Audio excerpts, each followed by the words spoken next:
Live. This is Bob Desmond, and what we're going to talk about today is how's my sound check? How's the audio check? I know I'm not sharing my screen. I promise I'm going to share my screen. I am not going to forget. I will do it on my own. I hope. And if I forget, please remind me. I'm on mute, folks. Welcome to Sunday Night Futures Live, and what we're going to be talking about tonight. If I can get a sound check and an audio check, please let me know how we're sounding here, and we'll get going. We're going to talk about the opening price action, which I'm looking at out of the corner of my eye here, and I promise I'm going to share my screen. I'm going to remember to share my screen because I'm growing up. I'm getting good at this, and I have Seymour Rivers that's probably out there reminding me to do so right now. Let's go to comments. Yep, we got some comments up there. Good evening. Good evening, Franklin. Bob and crew, evening. And can we get the market turned around? Sounds good. Yeah, I think that's a good segue into what we want to talk about tonight.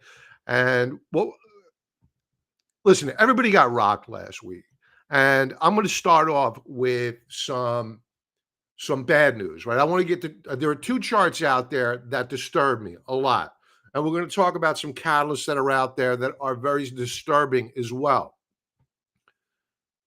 One of them is the Italian election taking place right now, a very critical election for the EU. We're going to talk about that, and I'll share with you why it's important to you as well, even though we're far away from the EU. We're going to talk about a couple of charts out there that I'm looking at that bring me a little bit of optimism. Not a ton of it, but typically when these two charts get to historic, literally historic levels, well, then you set yourself up for a rally. I don't see the setup yet on equities. I'm going to tell you why in a moment, but there are a couple of charts out there that are clearly screaming that we have a market that has got a lot of fear in it. It's not reflected in the VIX. I got to tell you that. The VIX is, okay, a little bit elevated. It's not historically elevated by any stretch of the imagination. So, wow, we just dropped here. I'm going to share my screen so that you folks are looking at what I'm looking at. And then we will go over the rest of the comments.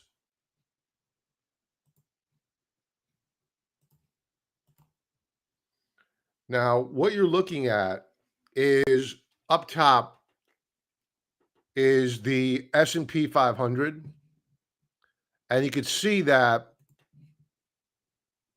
we are down on the session. We opened down at about just shy of a quarter basis point. We reversed, we filled the gap, and now we've seen some sellers move in, bringing the S&P down to the lows now of the session. On the lower left, you're seeing the 10-year yield. It's not doing much at current. Unfortunately, this is the Pimp Mac Daddy of all problems out there as it relates to my portfolio anyway, and that is the U.S. dollar, which is poised to take out last week's highs. And that's a problem for me. Lower right, you have the volatility index, which is now sitting with a 30 handle. I'm not sure which contract this is, but it's a 30 handle on the VIX.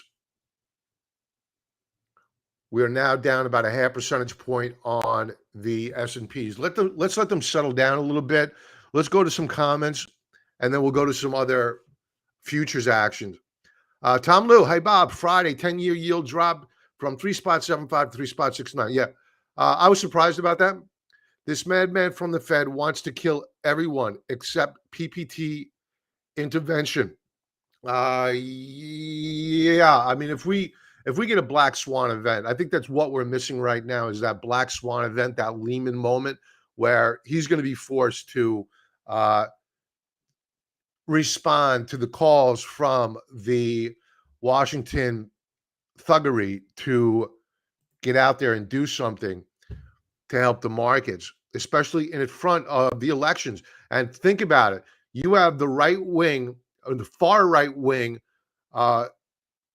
Italian government, one that was hardly known a couple of years ago, now ready to take over the Italian government. It's really just shocking, the developments that are happening over there. Seymour Rivers, sound check is good. Thank you, sir. Could always rely upon my unofficial production staff. Tom, you have an echo? That I don't know. Is there still an echo out there? Sound is okay. All right, so it looks like we have mostly Falcon. Hey, brother. Trader Isaac. Video is lower quality than normal. Sound is great. Interesting. Let me go to the video quality for a second. I'm on 1080. I'm on the highest resolution that we can have. It could be the internet capacity. Yoga Mac. Shemtaya. 7 years of famine to come. Sorry to be the bearer of bad news. Kind of weird, but is what it is. Just another confirmation. Okay. Now that I'm thinking about Yoga Mac, please like, subscribe, and leave a comment below. Falcon, she's elected it. They announced it. Oh, it's done. Bravo. Or I should say, brava. Everyone happy Sunday. Hope everyone enjoyed a wonderful weekend. Yeah, I was upstate, had a great time. My daughter's 21st birthday. Got out of town, rough Friday. Had a good weekend. Back home, exhausted, but doing well. Our gas prices going up at the pump. Yeah, they were looking strong on Thursday night. I don't know how they closed out the week, but they have clearly stopped going down. And that's because they emptied out the Strategic Petroleum Reserve, and that's pretty much all done. I don't know how much more they're going to be able to dump out of there. Schiller PE is at 27.65. Yeah, we're going to go to a chart in that in a moment. History suggests that stocks won't bottom until Schiller hits 22. Reasonable. That translates to S&Ps being around 3,000. Yes, I'll go with that. Fear, natural gas hike. We're long of it, so I hope that it does happen. Good to be here with the Contrarians. Good to have you here. Praying for all those who are unprepared. Yep. China canceling thousands of... Is that a fact? Are they really? I'm not sure, Tim, what that no is for, so my apologies. Hey, Contrarians, what's up? Hey, Talon. Russian fertilizer blocked by EU. They're just a bunch of geniuses, aren't they? Largest wholesale food manufacturer, explosion in Paris. I saw that today. I saw that. More attacks. MAGA, you got it. Devin, hello, sir. Fast food menus went up $1 back east. Shemtai ends today. Rosh Hashanah is beginning tomorrow. Okay, and happy Rosh Hashanah to everybody out there. Tom Liu, Martin Armstrong said all major Euro banks are in trouble. The Dixie 120, then Manic will be done in 2022. Then gold low January 2023. Okay. It's quite possible. I mean, gold broke weekly support last week. 6,000 flights. Wow. China dodged immunity. What do you mean, a coup over there? Vatican's securing all assets with Holy See. Yeah, I read about that. They're bringing back all of their wealth to the Vatican. They know it's coming. Really? That's interesting. There was an article out about that over the weekend on Zero Hedge. I didn't read it, though. An Army general. It failed, obviously. All right. So let's get back here. We allowed the futures action to settle down some. We'll see whether or not we get any follow through. It looks like we've stabilized here a little bit. We did have a fairly decent close off the lows on Friday.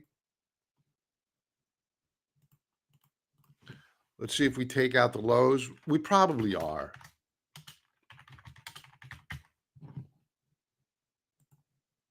Yields are moving up higher now. Dollar still higher, but a little bit of pressure above. VIX stalled at 30.4. Again, I'm not sure what contract this is. Let's let's take a look. Let's go to the big board. I'm afraid to bring up gold, but first we'll bring up the dollar on the big chart. I want to get a better feel for how we're looking here. All right, so you take a look at the dollar, and the dollar is looking very, very strong here.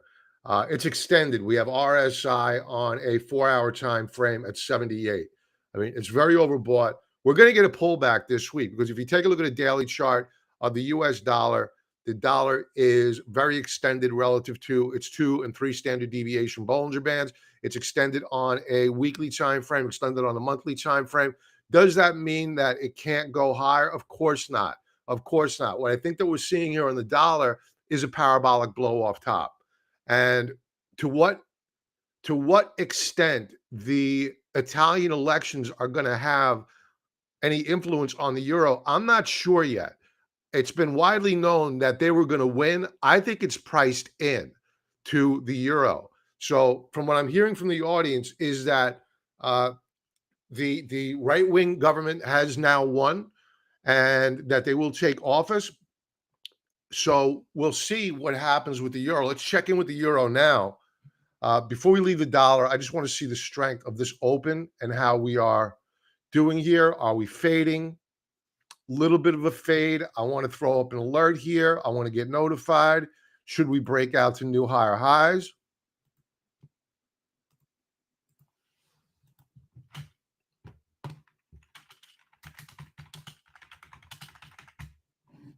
I know I spelled highs wrong. We don't have time to correct it. Let's go to the euro. I'm particularly interested in the euro. If you took a look at the chart, weekly chart of the euro last week, it was just a catastrophe. The euro gapped down on the session. Now it is trading up. So we just may have a reversal bar, bullish reversal bar on the euro. And again, people may be reading that the right wing has taken over the government over in Italy, but everybody's known this. So I think this could be a buy the news event for the euro. And that's me with a little bit of hopium, to be honest with you, because everything that went wrong with my portfolio last week had everything to do with the US dollar because we own a lot of gold mining stocks. Our directional bet on the mining stocks, gold, silver, I even bought more physical gold last week, did not do well. I'm not afraid to admit that. But did we take it as hard as the rest of the market did overall? No, we have two different portfolios. One is our options portfolio where we're selling premium, right? We have a lot of capital tied up there, and we're not greedy. We go out. We want roughly 15% probability of any side of that option leg trading in the money by options expiration. So we just generate cash flow. Our directional bets, gold mining stocks, silver, whatever you can name, took it on the chin last week. I'm not going to lie about it. It's the fact, and we'll find another opportunity to add more, but now is not the time. Euro firming up here, stronger. Our little egg company that Cal-Maine Foods, did really, really well last week. So we're going to keep that trade on and perhaps even add more to it. So the euro looking very, very good here on this recovery. We'll see whether or not it holds. And I'd be really interested in seeing a breakout.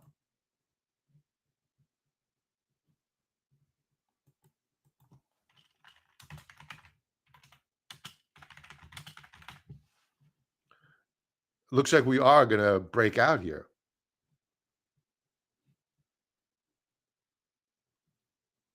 This is pretty good price action. Let's stay here a second. Go back to comments. Oh. Hey, Trish, welcome. Good to have you. Hope you had a great weekend. Uh, Clark. Hey, Bob, I sold SQQQ. I bought in August, Friday afternoon. Congratulations on that trade. We had it. We sold it. I had no shorts on. I wish I did, but I didn't, unfortunately. But we made money on the short side, but I sold too quick. Hopefully, I wasn't too early, but I was thinking shorting this whole would be painful. I'm going to go to a chart, actually two charts in a moment, where you're probably going to be happy that you're out of that short trade. So don't beat yourself up too much. Euro, new 15-minute high candlestick here. Yoga, please get Martin Armstrong in Rumble. Online bullion dealers are running short on inventories, in particular silver. I was able to get gold last week, the 1 ounce bars.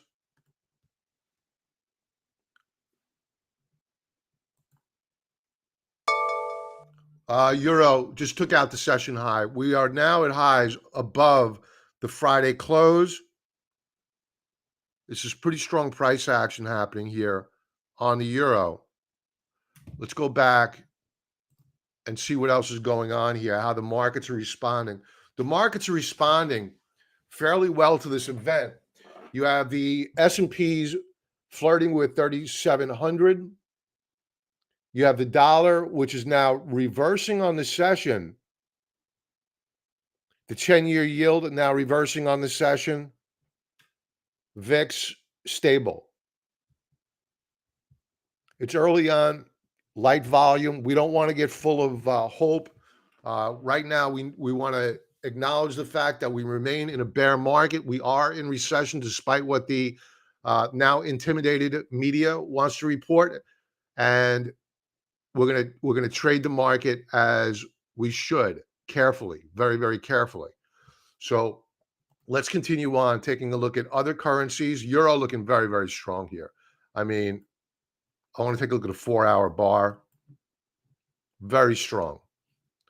So now we had the Bank of Japan, which intervened last week in the Forex market, trying to bid up the yen. And that was here. That was last Thursday. And what we've been doing is consolidating those gains ever since. So the fact that we haven't drifted lower to take out the prior lows tells me that the BOJ is doing their thing, and you have shorts that are probably going to want to look to cover more and not fight the BOJ, which kind of makes sense. So it's going to be an interesting week for the Forex market. And for those folks that are new, that are out there saying, I don't understand why this guy's talking about the dollar. I want to know about the next hot stock. Folks, the dollar is extremely important. If you want to know why the market is so under pressure at current, one of the primary reasons is the strength of the US dollar. If you want to know why Europe is being hit so hard by inflation relative to the United States, it's because of the US dollar. One of the reasons is because of the US dollar. The other reason is that they leverage themselves to energy in Russia, and they were warned by President Trump years ago, and they laughed at him. They laughed at him to his face. They laughed at him that they were beholden to Russia. They were going to use it like a club against him at one point in time in the future. He predicted it. He was right. Euro appears to be firming up here a little bit. Let's take a look at commodities. Gold down yet again.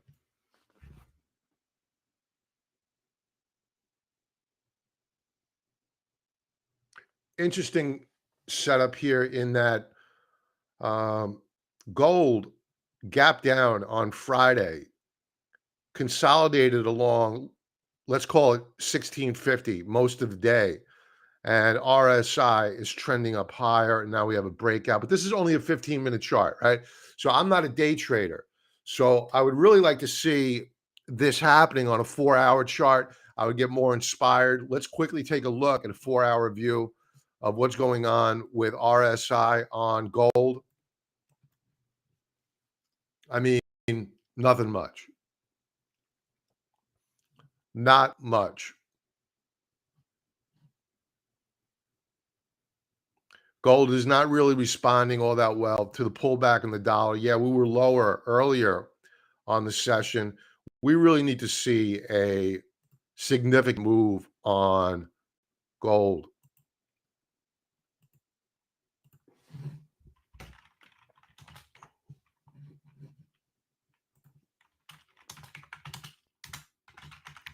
And I forget who mentioned it earlier. The ability to fulfill orders on silver is becoming more difficult. This happened a few months ago. And if you take a look at the London board, the London Exchange for Silver, I forget what the whole big name is, they're running low on physical. They're seeing massive withdrawals. I think it's the LBMA, London Board of Metals, something like that. I know the Colmex, both are rigged.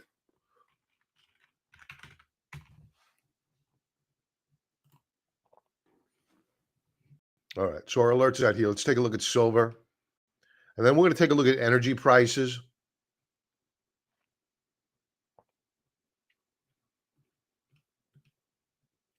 Where's my silver? Oh, wrong tab. Sorry, folks.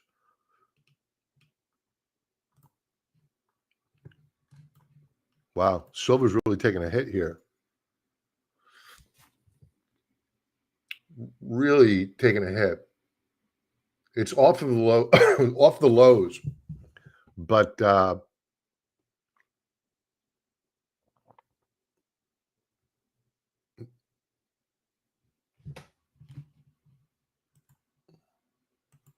really no response to the reversal in the dollar. 5-minute chart. I would have expected these to be moving up higher by now. Let's check back in with the dollar. Dollar's continuing to weaken up here.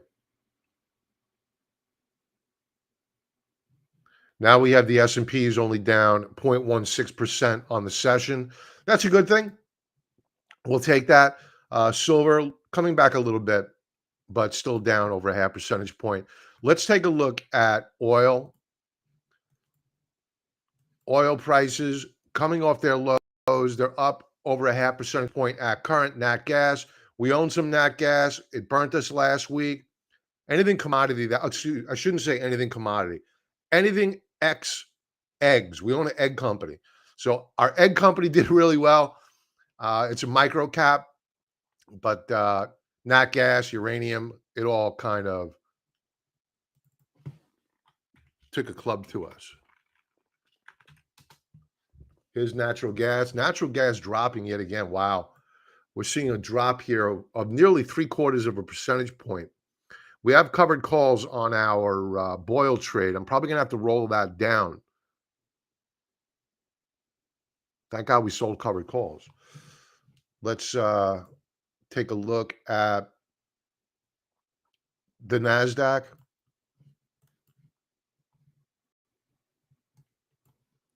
The NASDAQ is poised to turn positive here.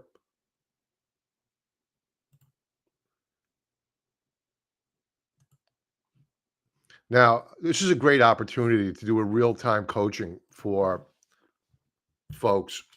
I want to talk about it in a moment.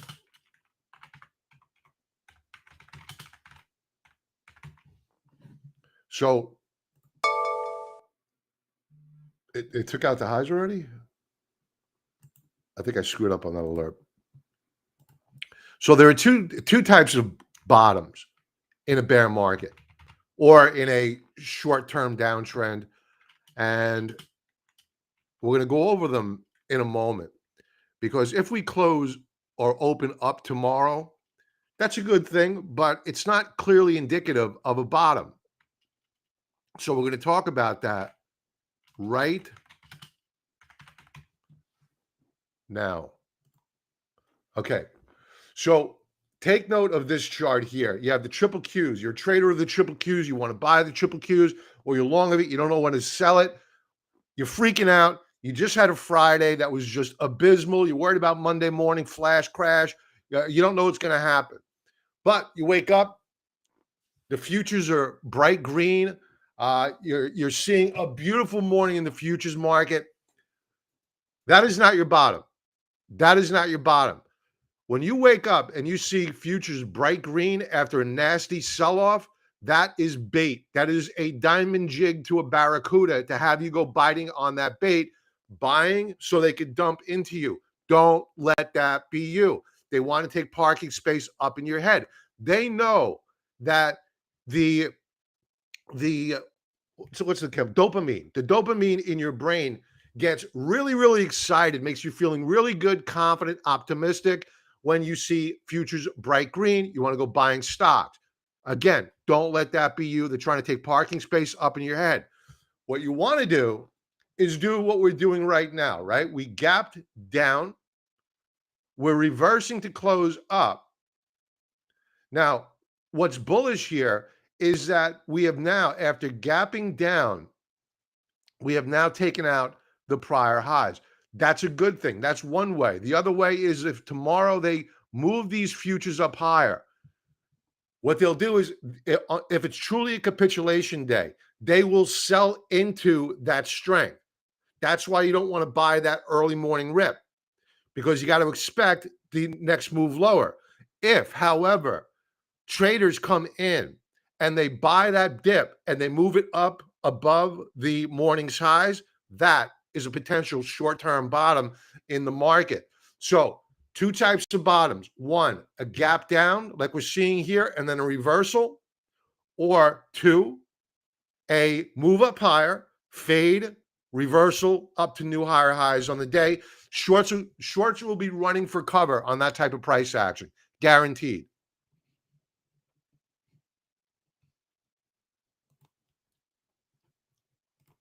All right, let's take a look quickly at some ag names. Wheat was a really interesting one. I usually go to the weekly chart when I look at ag because I don't track it all the time. Last week, it held its breakout point on the week. A little bit of a fade into the back half of the week. Corn broke out the week of the 5th, holding support, resistance immediately above. We're looking for a breakout on corn. I would not buy it here quite yet.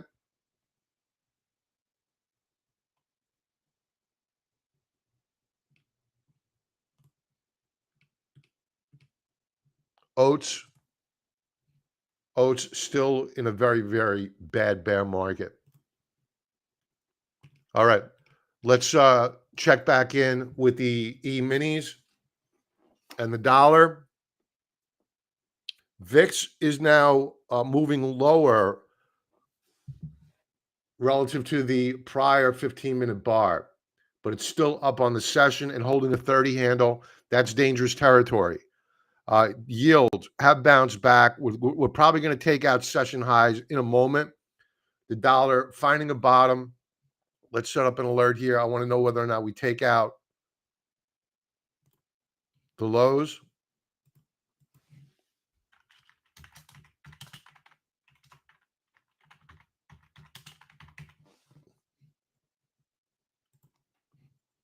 And I'm aware that I'm spending a lot of time on currencies tonight because currencies matter to me quite a bit with our portfolio. Euro behaving very, very well. Euro's now up just shy of a third of a percentage point. It was above that only minutes ago. So that's pretty good price action.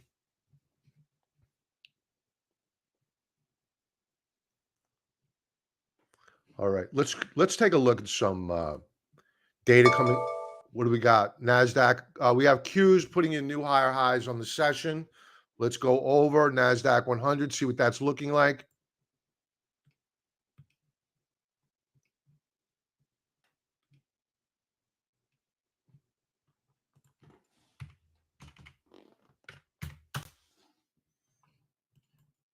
Good reversal bar. All right, good stuff. Dollar potentially pressing that lower band of support. Let's take a quick look back at gold. I want to see a response out of gold here. I'm not seeing it. Oh, it's bouncing back a little bit. but still negative on the session. All right, let's get to it.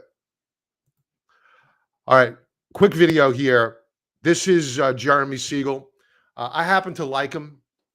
So some things he says are controversial, but I happen to like him as an economist. Let's take a quick listen. And I think we're giving Powell, honestly, we're giving him too much of a, oh, good, he's standing against inflation. We're giving him too much credit. I mean, listen, the Fed has just, executed the last 2 years one of the biggest policy mistakes in the 110-year history of the Fed by staying so easy when everything was booming and pointing to, my God, inflation is going to be a terrible problem. And now, oh yeah, we did goof badly there, which he never really admitted. I mean, he still blames some things on Ukraine and, Putin and the supply side, even though oil was way below that level, way beyond that. And now we're saying, oh my God, he's the guy that's going to stop inflation and he's going to crush the wages, which have fallen behind inflation by 3, 4, 5%. You can't have cost push inflation when you're lagging inflation. Okay, so cost push inflation, what that is basically saying that the cause of inflation is that you have wages that are growing exponentially and forcing inflation up higher. That's not true.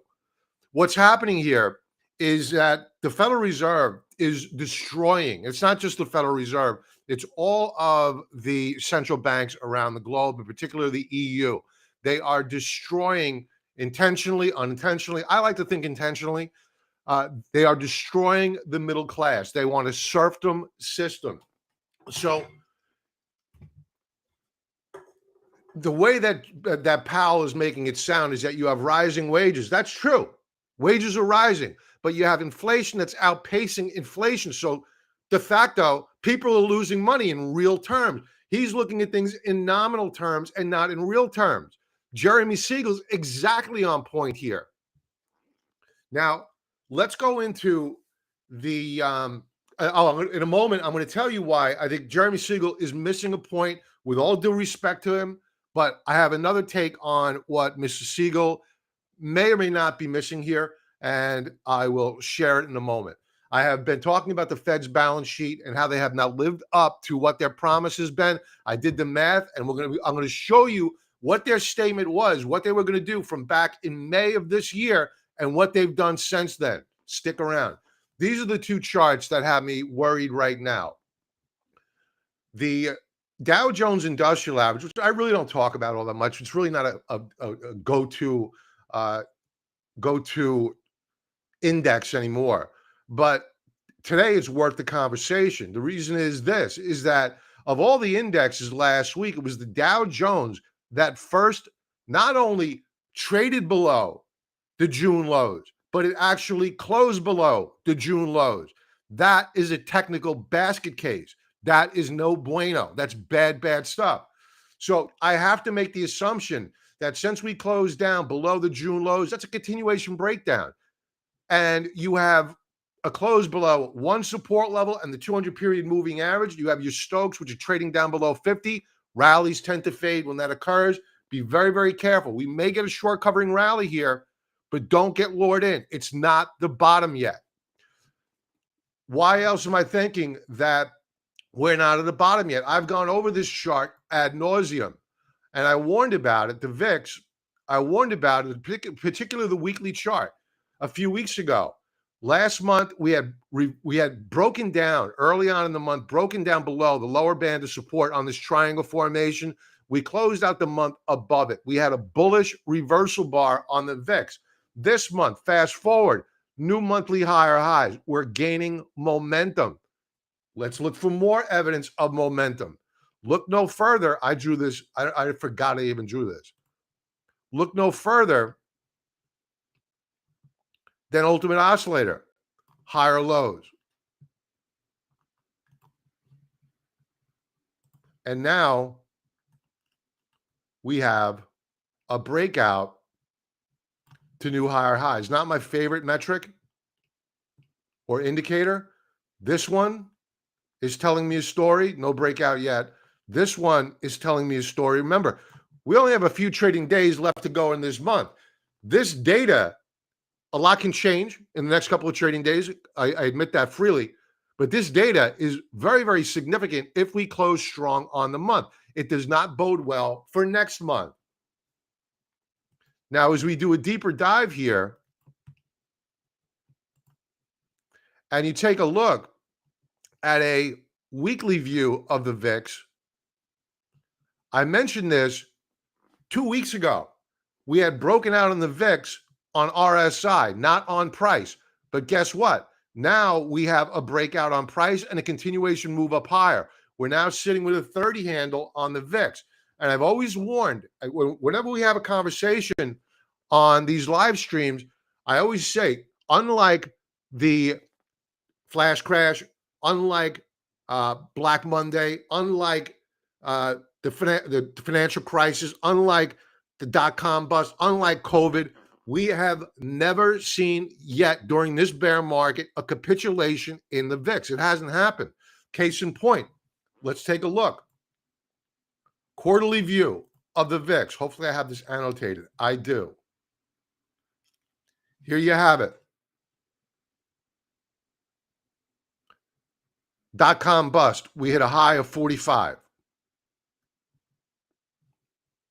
Financial crisis. Hit a high of 89.53. 2018, this is the taper tantrum, 50.30. COVID, 85.47. This bear market, 38.94. We haven't even hit the peak of the dot-com peak.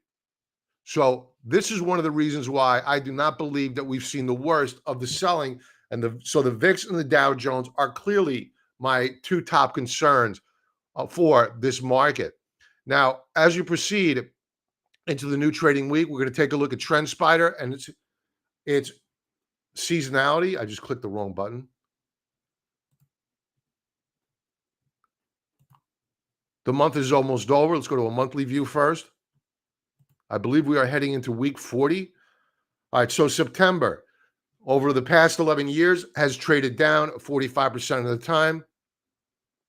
Up 45% of the time. It gets significantly better in October. Not a great deal, but November, clearly the best month.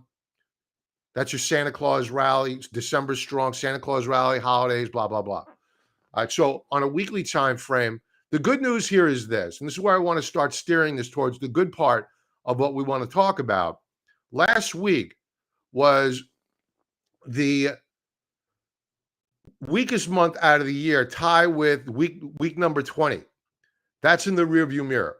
That's a good thing. Typically over the past 11 years, we're up 50% of the times, and it gets better through October and into November. So that's a little bit of good news, a little bit of a reprieve in terms of seasonality anyway. As Larry pointed out earlier, we have the Shiller PE ratio at 27.65. The mean 16.98. So yeah, we've come in quite a bit on valuations. However, we're still expensive. The Buffett indicator. We've come a long way here. We are back to fairly valued. This is the lowest I've seen it since I've been doing these live streams. We are now below one standard deviation beyond the historical trend, which is right here. But we're still significantly away, or 24% beyond that price. And normally what will happen on a capitulation sell-off, you'll pierce, you'll break down below this support level. And it's just like a pendulum. We got too far to the upside, you're going to go too far to the downside, and that's the opportunity. That's your opportunity to begin dollar cost averaging back into the market. Economic data. Last week, do we still have last week's, or did they take it away from me already? They took it away from me. Where is this it? This is it. So here's what I meant earlier about, these people in charge are, they try, when you have a government that tries to manage the definitions of words, they're on weak ground, right? So here's what concerns me quite a bit. They changed the definition of recession, right? So you have leading economic indicators that was reported last week, and the expectation was for a negative read of 0.01%. It came in 3 times as bad.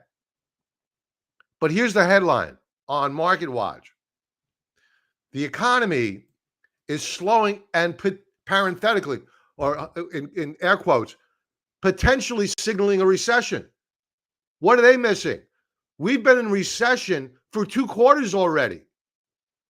They're literally using the government's new definition of recession.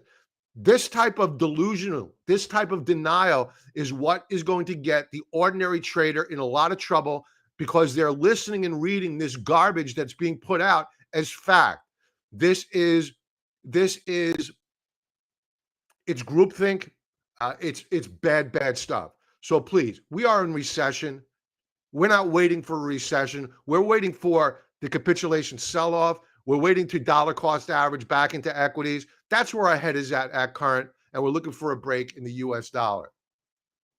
Economic data coming out this week.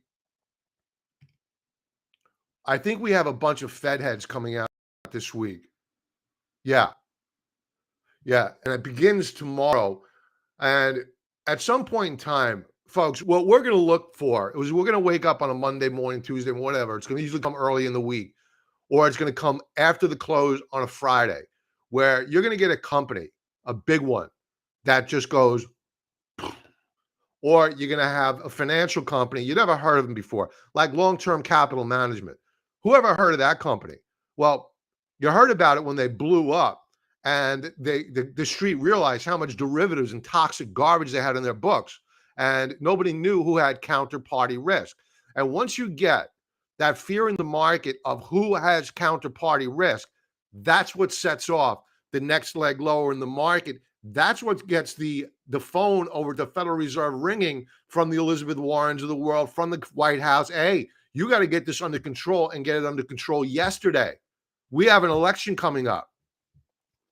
So these Fed heads are going to take these opportunities to speak, to try to possibly, if the market's in free fall, to try to goose the market a little bit in advance of the election. So a lot of Fed heads coming out this week. Bullard, he's always notorious for his comments. Consumer confidence for September coming out.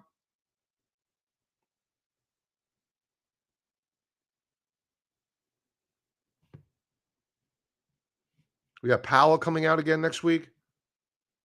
We have the PCE report coming out next week. This is going to be important. This is the Federal Reserve's favorite gauge for inflation. So watch this number carefully. If it comes in lower than what is expected, and watch the core number, and especially watch the year-over-year number. The core number, they're expecting a rise of spot 5%. So a half percentage point in August. That's your month-over-month read. Year-over-year read, they're looking for 4.7% on the core PCE. A lot of Fed heads coming out this week. A lot of them. You're going to get the UMISH sentiment survey coming out as well. A lot of data coming out, a lot of headline risk this coming week. All right, let's talk about Italy. I want to put things into perspective. Italy is not Hungary. Italy is not Poland. Poland and Hungary have stood up to the EU. They're smaller economies. They don't have the wherewithal as Italy does. Italy is the 4th largest economy in Europe. Actually, it's the 3rd largest, because the United Kingdom is no longer a part of the EU. So I want to put that into perspective. But look what's going on. EU Commission President, this lizard person, EU Commission person, threatens Italy on the eve of election, says Brussels meaning the EU, has tools if wrong party wins. How dare you? How effing dare you? How dare you do that? And this is the lizard person here. Von der Leyen, we will see the result of the vote in Italy, said von der Leyen. If things go in a difficult direction for her and the communists in the EU, and I've spoken about Hungary and Poland, we have tools. Oh, really? That's a threat.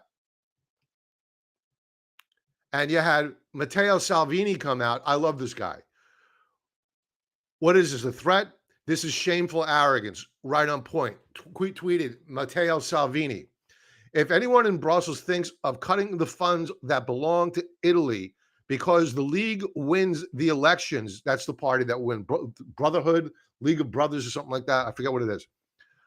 Then we will have to rethink Europe, adding that this is institutional bullying. We'll have to, that's a threat to leave the EU. Now, here's where, this is an EU that decided to go to war with Russia, and they lost day one.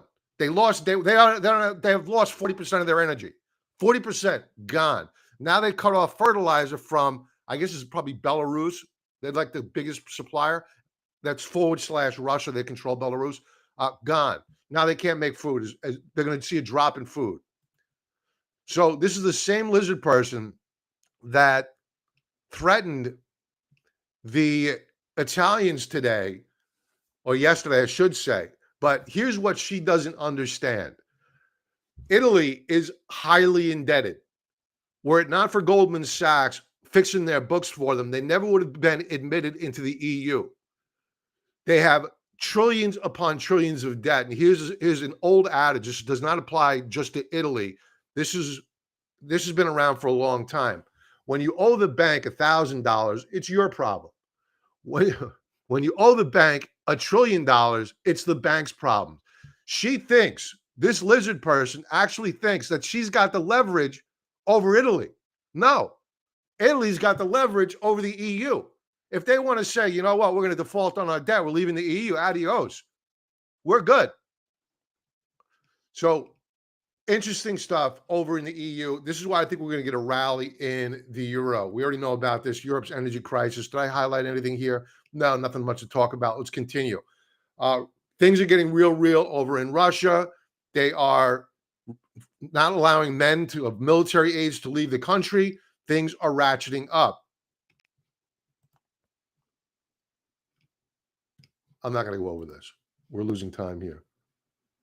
All right, so I want to talk a little bit about why I'm a little bit more optimistic than I was on Friday afternoon, because I did a lot of research over the weekend, and honestly, I didn't take a look at the put-call ratio. I took a look at the investor sentiment survey, bulls versus bears, and I'll talk about that in a moment. I want to talk first about the put option that we saw on Friday. It was historic. So Friday was the highest option put volume session in history. And here's a chart of puts in red. And you can see clearly, going back to this chart, 2006, I guess since they've been tracking it, 2005, there's a portion of 2005 there, a big spike in put call volume or put volume. So what does that mean? Well, as a contrarian, here's just puts alone. And here's the June bottom. Look at the difference. Look how beyond the June bottom we are on put volume. What does it mean? Okay, so the average person is going to be out there saying, wow, those in the know are buying put options. No, those in the know had already bought put options. They were selling them to those guys who were buying them on Friday. This is what you call a contrarian indicator. A lot of people were betting that Friday was the beginning of Armageddon. They could be right for all I know. But they bought at the wrong time, because in all probability, even if we go down tomorrow at some point in time in the very, very near future, we're going to get a shakeout rally, a bullish reversal bar. Will they be smart enough to cash in those options? Will they be smart enough to know how high the implied volatility is in those options and how much value is going to evaporate like this once the market reverses and moves higher, even only for a couple of days? They're probably buying at the money or just out of the money call, put options, and you get a reversal on the market, done. They're going to get wiped out. So this is a very, very bullish chart that I'm about to show you for the put call ratio. This is a quarterly chart going back to 1990. So a lot of data here. You can see that we have validated that the put call ratio, the measure, the number of puts versus calls had peaked at a new all-time record high on Friday. That is extremely bullish. The question is, is at the top. We don't know that, right? I'm not making the call. I'm just making an observation here of why I wouldn't think about getting short this market right now. I think that time is come and gone. We enjoyed being short of the market. Admittedly, we closed those shorts out too early. Okay, well, we were short. We made some money there. Would I initiate a new short position right here, right now? No, definitely not, because the put-call ratio is telling you way too many bears out there. History has taught us that when we get to these levels, you're due for a reversal. It may not be tomorrow. It may not be this week, but it's coming. As sure as God made good little apples, it's coming. Then when you fast forward and you take a look at the Bulls versus Bears index, this is a monthly chart. And I have the S&P 500 overlaid to show you the correlation. And they generally trade in tandem, right? So S&P's lower lows, no such thing yet on Bulls versus Bears, lower lows, but we are right there. We are right at the June lows on bull bear sentiment. What does that mean? It means that you have a tremendous amount of bearish pessimism in the market. So history has taught us that in an environment like this, you're better off speculating long. When you're seeing blood in the streets, it's best to step into the breach and begin to nibble. Don't get aggressively long. Nibble, nibble, nibble. And then once you get that bullish reversal bar, then you enjoy a rally up in the market. Is that the ultimate bottom? I doubt it. We haven't had the blow off top on the VIX. We've had a continuation breakdown on the Dow Jones Industrial Average down below the June lows. I can't ignore that.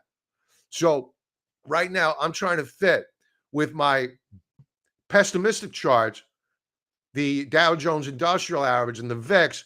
I'm trying to fit a round peg into a square hole because I have a couple of bullish charts as well. So that's my take of why we might see a rally in the markets in the coming days. So buckle up. I don't think the lows have been put in yet, but we may be setting up for a counter trend rally in the markets, judged by put call sentiment and bulls versus bears. All right. So believe it or not, the Federal Reserve is still doing quantitative easing, not quantitative tightening. And I can prove it. And the reason that I'm able to prove it is that, and this is what I differed with Jeremy Siegel. I just got a blood nosebleed. Oh, God damn it. Sorry, folks. I had a nosebleed earlier today, and it just came back. All right, so the Fed's balance sheet was supposed to be rolled off, and this came out, I highlighted it here, back on May the 4th. That was the last time it was updated. And they were supposed to, back then, roll off $30 billion per month for the first 3 months with an increase of $60 billion per month. It's been 6 months since this was put out. In addition to this roll-off of debt off of the balance sheet, they were supposed to roll off initially $17.5 billion per month of MBS, that's mortgage-backed securities. And then after 3 months, an increase of $35 billion per month. Okay. So clearly, since the peak back in May, was it May? April, we have seen lower highs and lower lows. But have they followed through on their promise to deliver? Well, if you do the math and you calculate from the peak to Friday's close, or the last report last Wednesday, the answer is clearly no. I stopped doing the math. Just on the Treasury side, we should be well over $400 billion of a Fed balance sheet that is lower than the high of April. How much in reality are we $148 billion, $685 $5 million. That is not a lot relative to what their promise was. Could you imagine? Could you imagine what?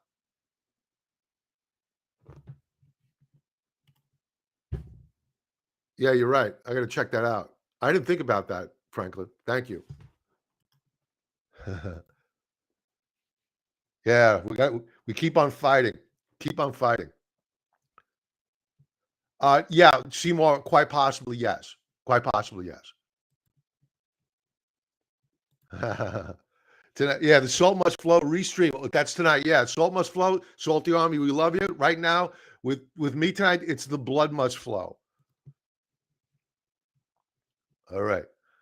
So, folks, let not your heart be troubled. They're not serious about fighting inflation, because were they would be following through on their execution. Now, the headline here is one, and this is the last one. We'll do some chart requests immediately following. U.S. inflates debt away after historic pandemic binge comes at a risk. And again, here's where I differ with Jeremy Siegel. With all due respect to him, I happen to like him. Okay, so rate hikes are disingenuous since the Fed has no intention of fighting inflation. When you got an 8 to 9% CPI inflation, you're not going to fight that with 4%, 3%, or even 5% Fed funds rate, which we can't even afford. The truth is that the Fed, like most central banks throughout history, wants inflation to be higher than interest rates. Here's the reason. He suggested that the U.S. is a debt-soaked nation. That can't be argued. Debt-soaked nation that has its back against the wall and would reduce the Fed funds rate to inflate its debt away. I think Powell is seeking inflation.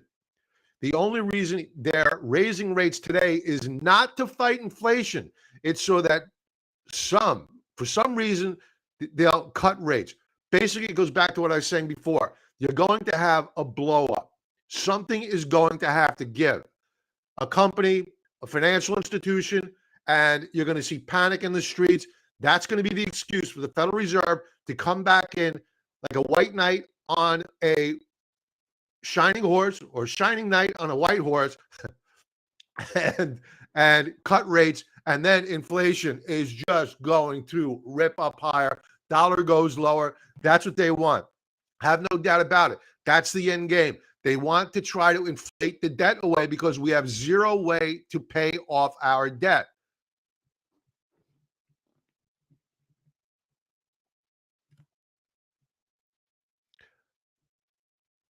You're welcome, Seymour.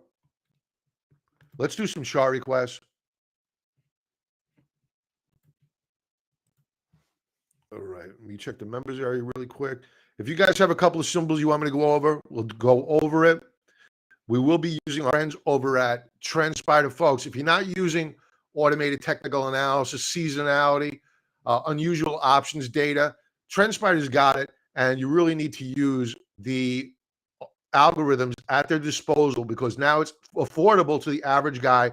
Go out there, use that link below, 35% discount code, cheapest price on the web. Let me go through the members area really quick here. I should have done this before.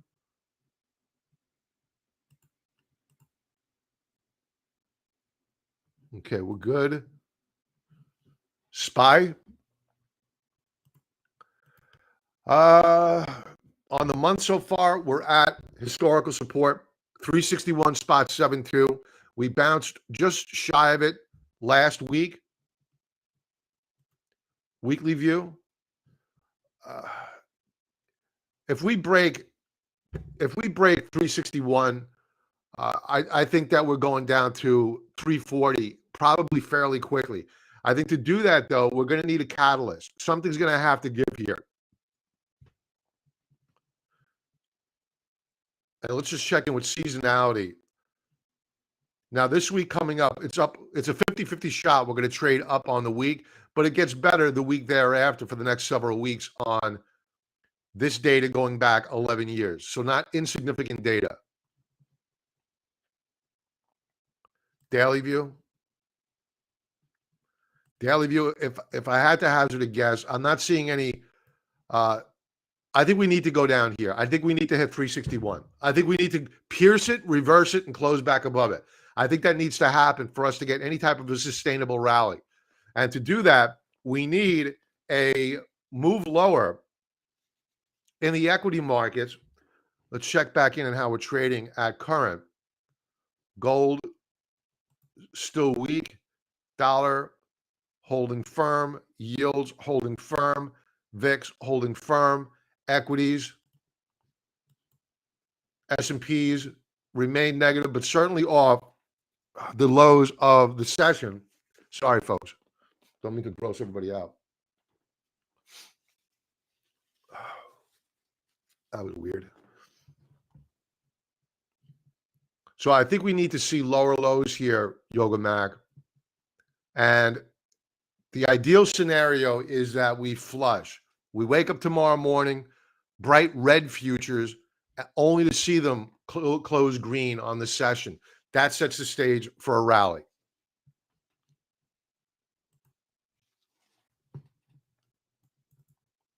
QQQ, it's probably going to be the same as the S&Ps, to be honest with you. We're probing the June lows. You know, on a monthly time frame, this is a really bad chart for the Qs. You know, we were in a bear flag setup, and we reversed to not reverse. We broke down below the lower band of support. So this is a confirmed bear flag setup, and it appears as though we're heading down to 260 on the triple Qs. We closed at 275.51. So that's still a considerable drop here. Weekly view. Weekly view, bearish bar. What moving average is this? 20 period, 21 period, 200 period. Bounced off the 200 period moving average last week. Again, support down to 260. I think we need to head lower. Again, all these charts are telling me 260. We got to go there.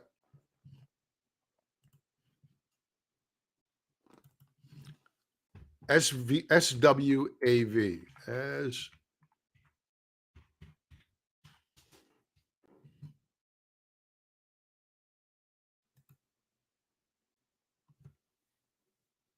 it's not a, I mean, on a relative basis to the S&Ps and other small caps, it's a pretty good chart. The month isn't over. You know, if we close out the month like this, that's the problem. You know, you get a reversal bar like this on the month, you know, in all probability, you're going to get lower lows.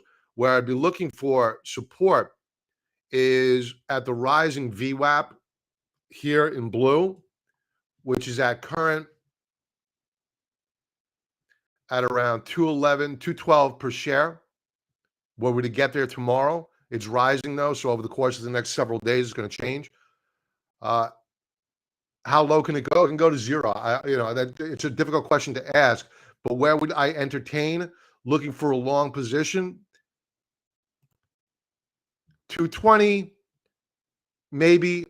I like it better down at prior support levels down here at 160, 161. That's more interesting to me, but you may get some support. This is a bullish chart. You may get some support at this rising VWAP. So let's go to a weekly chart.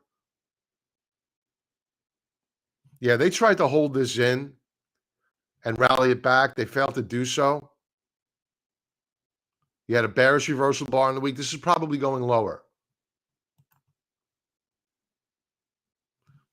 On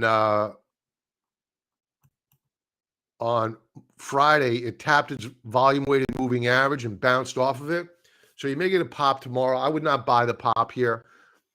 We have a few trading days left to go in the month. I would rather wait and see how it closes out the month. If it rallies back and recaptures a lot of lost real estate, well, you ask me this time next week how the stock looks. I may be saying, God damn, you got to buy the thing. Look at the rally back, flash the bullish Q reversal bar.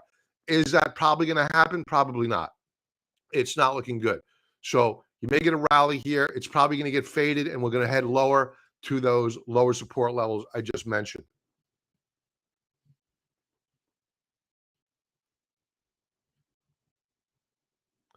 What else do we have here? Dane, how you doing? Hey, Bob, your thoughts on BA and OKTA, please. You got it. I'm gonna close it out with Seymour. Is that a chart request? Yum. And if you folks could smash the like button, it really helps me out with the YouTube algorithm. If I could ask you to pause, look at it, Yoga Mac. I see you, Rivian. If I can ask you to pause, click the like button. It helps me out so much. I can't tell you, because they push the videos out more when you have a lot of like buttons. Even if you comment, I don't care what you say. RIVN. Madman.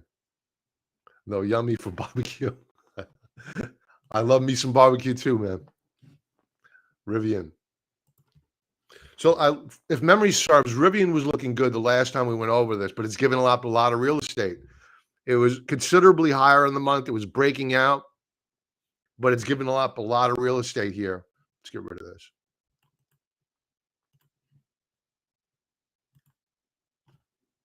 Yeah, you got to avoid this. You got to avoid. I mean, it broke out the week of the 5th, closed nicely, retested last week. Excuse me, 2 weeks ago. Nice retest. Last week, no follow through. It was just the exact opposite. It broke back down. So I would step back and wait and see how this plays out. If it's optionable, maybe you want to sell puts against it. But I would not be a buyer of the equity at this juncture. Daily view. The daily chart had pulled back to some support levels here. It's a tradable bottom. I would just use, if you bought it, I'd use a stop right below Friday's lows, and I would stay small. I would not get too aggressive. Stokes are trading down below 50. Rallies tend to fade, so please don't chase any morning rally. Rallies tend to fade with Stokes trading down below the 50 mark. Nosebleed could be dehydration or stress. No need to panic, Bob. Thanks, Larry. I believe me, when it started doing it today, I started freaking out. And now that it did it on live TV or live internet, it's got me even more freaked out. But thank you. Thank you very much.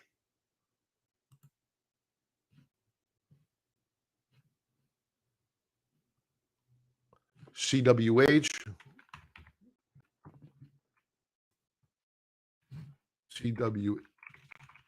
CWH. Camping World.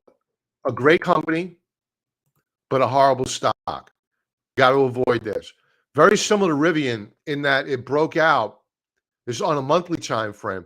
Broke out, and now it appears as though we are going to break back down. So what I would do here is this. I would take my crayon out.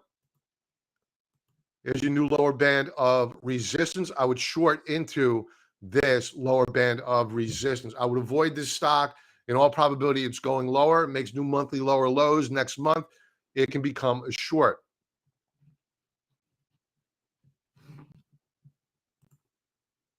Weekly view. Yeah, you got to avoid this. It's broken back down into a prior downtrend channel. This hopeful breakout has now failed. So you really got to avoid this one like the plague. Daily view. Yeah, I mean, it's just cutting through support levels like hot knives through butter. You can see with the automated trend lines, I haven't displayed that. I take this off, automated trend line's gone, pop it back on. There you have it. We're breaking through them. Next price target here, 1929 on Camping World.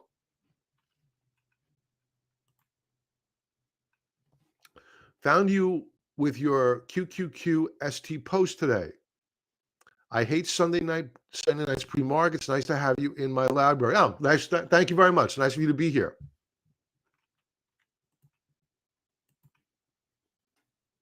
Please don't forget BA. And yeah, we'll do that now. We're going to wrap it up with BA and OKTA. BA. Now, BA, I want to take a look at the seasonality here. This is certainly a stock that you really need to be looking at. Let's go to the monthly view to get a feel. I haven't looked at this in a couple of weeks. We're tapping support on Boeing. I can't believe we're at 130 on Boeing. That's incredible.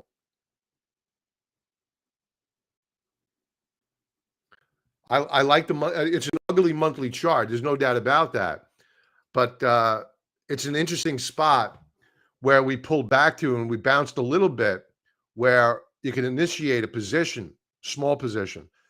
Ideally, though, if they ever overshoot and we get back down to 119, 115 in that neighborhood, I mean, I would be in there buying all day long. Weekly view.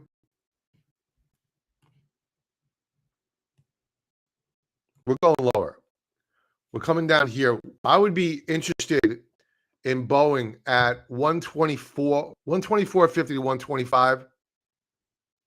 Stokes are moving lower. Don't chase a rally. Rallies tend to fade, just like you saw last week, the week before. Daily view. Big gap down on Friday. Again, I think we're coming down to 124, 125 per share. And if they overshoot that mark down into the 115 to 120 mark, I'd be a buyer of the shares, hand over fist. And I'd be reflecting back upon the bull bear sentiment that we spoke about earlier. If you're just joining in, go back, check out my commentary regarding the bull bear sentiment survey. Also, the put call ratio. These are at extreme levels, historic levels. So not to be ignored. Doesn't mean go jumping in tomorrow buying stocks. No, not by any stretch of the imagination, but soon, very soon, for a tradable bottom, just like you saw in June.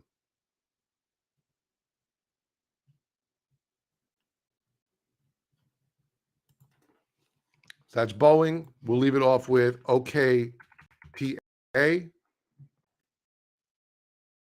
Okta.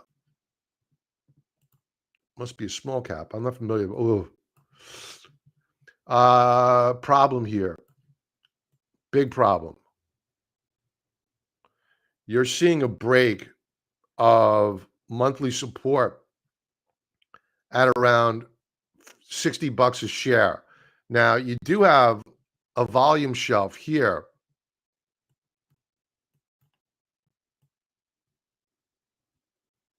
Where we're at current. So you may see some support here at this mark, but I would just be watching this stock to see if it bottoms out, because if we close at or near these lows, in all probability, you're going to get lower lows next month. It could reverse to close back above the support level at 53.39, or it may not. You know, we don't know. So I would be careful here. It's clearly a continuation breakdown, because what this was a, excuse me, wrong. I can keep that on there. No big deal. What this was a bear flag setup. And this was the result, a big gap down, a big failure. So be careful here with this stock. In all probability, it wants to go lower. Weekly view, new weekly lower lows. So the trend is clear and defined with volume validating that you're seeing institutional distribution. Daily view. Stokes are very oversold. I'm not sure where RSI is. Do I have RSI up here? I could certainly get it. RSI is in the low 20s, making it interesting. But usually when you get a stock in this type of an environment with RSI down in the 20s, it could press lower down into the teens. So I don't see a rush here to get involved. I think it's an opportunity to play a short covering rally, assuming that you have a number of shorts in the name. But that's a trade here. It's clearly a trade. It's not an investment at this point.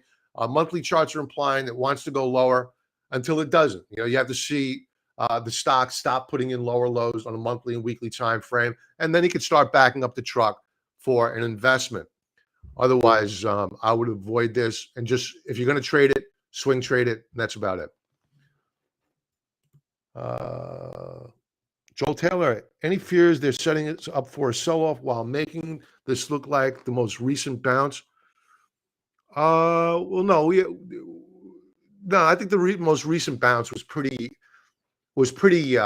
expected. You know, a lot of people thought we were going back to all-time highs. We here, not for 1 second did I believe that the bear market was over by any stretch of the imagination. So could they be setting up for a bounce and then fade the market? Sure. They did it in June, right? So the put call ratio, bull bear sentiment survey, they're in line for a rally. The problem is that you haven't had the VIX have a blow off top, but to be fair and honest, you didn't have a blow off top back in June either, and we had a massive rally. So putting things into context. But what we also have here is the Dow Jones has now taken out the June lows, and most critically, it closed there. That's a problem. That's a major problem. So I think we have to have lower lows.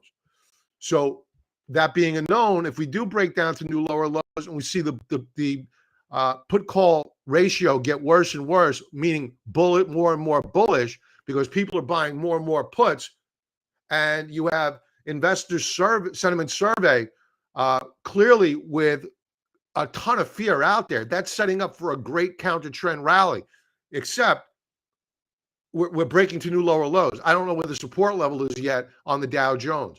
I think that with the Dow Jones breaking down below the June lows, the Qs need to do it. The S&Ps need to do it. The semiconductor sector most definitely has to do it because it's ugly, really, really ugly, and you have yields moving up higher. So, and the forward-looking guidance, they haven't even brought down forward-looking guidance. So if you're looking at price to earnings multiples on a forward-looking basis, they may look good, but they're not adjusted for reality yet. They're still expecting 16% earnings growth in discretionary stocks for this coming quarter. Has anybody seen the discretionary stocks? They're getting annihilated. They were down over 7% last week. They're growing at 16%, 14%? I don't think so. Growing profits at that rate. All right, folks. Thank you for being here. Recco, join us the next time. Sorry, man. I'm way over, and I have a nosebleed, and I got to attend to. Thank you all for being here. Thank you very, very much. Dane, thank you for being here. Have a profitable trading week yourself. Hit the like button, subscribe, TrendSpider, 35% below. Discount code below. 14-day free trial offer to the Contrarian Trader. Link below to everything. Everybody have an awesome, awesome week, profitable week. Thank you for being here. I'm humbled. Be well.